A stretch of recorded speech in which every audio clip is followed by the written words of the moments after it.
бактылыктын мен андай определение беришти өтө оор болуп кетти. Анткени себеп бирөө бала менен бактылуу болот экен. Бирөө субханалла аял менен бактылуу болот экен. Түшүнөсүңөрбү? Кээ бирлер ата энеси менен, бир тууганы менен, кээ бирлерге байлык болсо бактылуу болуп кетет экен. Бактылык понятие растяжимый экен. Мындай эмнени сүйсөң ошону бактылык деп эсептей берсең болот экен.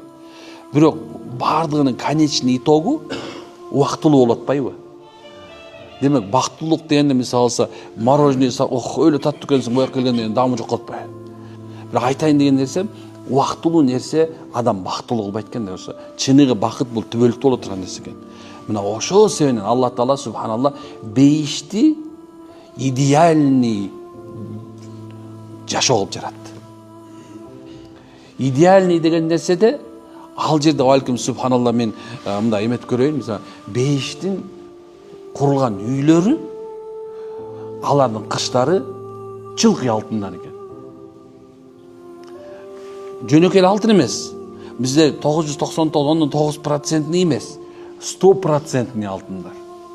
Эми 100% алтынды биз темир канат мондай алтынды мындай мыжыганда эмнекен ал кадимки пластилиндей болот да. Сөздөр бул алтын өзү ушундай болуш керек. Бейиште ошондой болот экен. Бул дүйнөдө бардык нерседе жит бар. Анан любой нерсе жерге түшкөндөн кийин ал сасыйт. Билесиңер ушуну? Идеальный нерсе бул дүйнөдө жок да. Бирок бейиштин жыты музтан экен да. Анын жыты мисалы мына бейиштин жытын субханалла ата энесине жакшылык кылбаган, ата энесин сөккөн кишилер бейиштин жытын жытабайт. Дегенде канчалык десе 500 жыл аралыкта жыттанып турган бейиштин жытын жыта албайт экен. 500 жыл дегенде ойлосом 500 жылга чейин ушундай узактыкта жыттанып турат.